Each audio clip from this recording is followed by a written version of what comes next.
bukan untuk bernyanyi, jauh sekali untuk bangga diri. Akan tetapi, tampilnya anak waden ini adalah untuk berkongsi ilmu sebagai santapan rohani. Hadirin hadirat yang dirahmati Allah, sesungguhnya hidup tanpa adab ibarat perahu tanpa pendayung, tiada arah tujunya. Sementara pemimpin tanpa akhlak umpama kapal tanpa nahoda akan hanyut di tengah samudera. Lantaran itu, marilah kita renungi petanda saya yang mempunyai akhlak Muslim, cerminan kepimpinan Rabbani. Sebelum wacana ini menerjah jauh ke ruang minda, izinkan saya mengupas secara ringkas maudhu pidato pada pagi yang mulia ini. Akhlak Muslim boleh didefinisikan sebagai budi pekerti yang sewajarnya menjadi amalan seseorang Muslim, manakala cerminan pula bermaksud refleksi diri. Seterusnya, kepimpinan Rabbani membawa arti gaya kepimpinan yang berdasarkan nilai-nilai Islam dan mempaksikan hubungan yang erat dengan Allah. Maka, secara tugas pidato ini membawa maksud perilaku seorang Muslim menjadi refleksi secara langsung kepada kepimpinan yang mempaksikan ajaran Islam. Sidang hadirin yang dimuliakan, akhlak yang terpuji bukan sahaja menjadikan kita insan yang disenangi manusia, bahkan mendekatkan diri kita kepada Allah yang Maha Esa. Petitik tolak daripada itu, ayuh kita selusuri wacana minda saya yang pertama, iaitu akhlak Muslim adalah dengan bercakap benar dan jujur. Seorang Muslim mestilah sentiasa berkata benar, berintegriti dan menjauhi dusta. Kejujuran merupakan mahkota akhlak yang paling berharga. Oleh itu, pemimpin yang jujur akan mendapat kepercayaan rakyatnya, manakala pemimpin yang suka berbohong akan hilang keinginan manusia. Allah telah berfirman dalam surah At-Taubah ayat 119, A'udzubillahi minasyaitonirrajim. Ya ayyuhallazina amanu taqullaha wa kunu ma'as-shadiqin. Maksudnya, wahai orang-orang yang beriman, bertakwalah kepada Allah dan hendaklah kamu bersama orang-orang yang benar.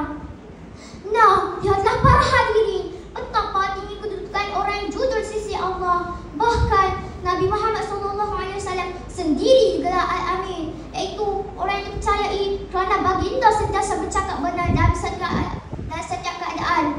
Kejujuran membawa perkataan dalam kehidupan. Rancangan itu, kita sebagai pelajar juga perlu memakai sifat jujur. Contohnya, ketika menjawab soalan peperiksaan, jangan sekali menyuap atau menipu. Ingatlah, orang yang jujur akan dimudahkan, manakala orang yang suka menipu pasti akan tercundang akhirnya. Sidang hadirin yang dirahmati, gelangkan pidato ini, saya teruskan mewacana ilmu yang kedua, iaitu akhlak Muslim adalah dengan berkasih sayang dan menghormati. Islam mengajar kita supaya hidup dalam suasana kasih sayang. Seorang pemimpin Rabbani mestilah bersikap lemah lembut, mengasihi rakyatnya dan menghormati semua orang tanpa menampakkan atau darjat. Allah berfirman dalam surah Al-Hujurat ayat 10, A'udzubillahi minasyaitonirrajim. Innamal mu'minuna ikhwatun fa'aslihu baina akhawaykum. Maksudnya, sesungguhnya orang-orang beriman itu bersaudara, maka damaikanlah antara kedua saudara kamu. Kasih sayang merupakan asas pada kesejahteraan kehidupan dan sesuatu pemimpin. Pemimpin yang kasih sayang akan melahirkan rakyat yang hidup dalam aman dan harmoni. Sebaliknya, tanpa kasih sayang, negara pasti dipenuhi kebencian dan perpecahan. Sebagai pelajar, kita juga mesti menanam, membaca dan menubuhkan nilai ini dalam diri. Cara yang mudah iaitu saling menolong, tidak bergaduh dan sentiasa menghormati antara satu sama lain. Senario inilah yang menjadi bukti bahawa kasih sayang bukan sekadar kata yang meniti di bibir, namun zahir seterusnya dilestarikan sebagai budaya dan amalan. Hadirin hadirat yang dikasihi, izinkan saya meneruskan bicara wacana minda yang ketiga, iaitu akhlak Muslim adalah dengan menunjukkan amalan dan tanggungjawab.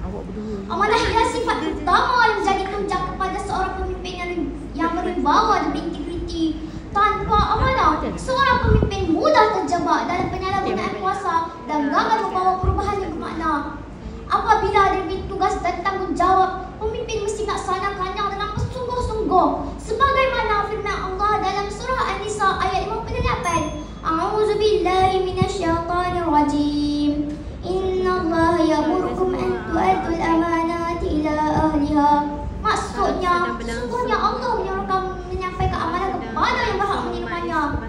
Dalam konteks kehidupan generasi Rabbani pula, jika seorang ketua kelas diberi tugas menjaga kebersihan bilik darjah, maka itu adalah amanah. Jika guru memberi tugasan, kita perlu menyiapkan amanah itu juga amanah. Amanah menjadikan pemimpin itu dipercayai dan kepercayaan itu menjadi asas pada sifat kerjasama, kesetiaan dan sokongan sesebuah organisasi.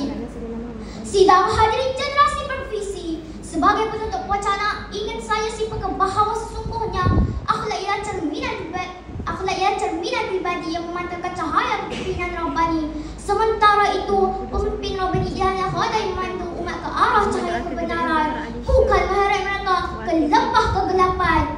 Maka sewajarnya Rasulullah SAW dijadikan sebagai contoh teladan dan cerminan terbaik dalam setiap aspek kehidupan. Sehubungan dengan itu, saya ingin menunggu pada semua, marilah kita melihat pribadi agar terselah kepimpinan Rabbani. Burung merpati terbang bersama hingga sebentar di pohon jati. Akhlak mulia hiasan jiwa, pemimpin Rabbani jadi realiti.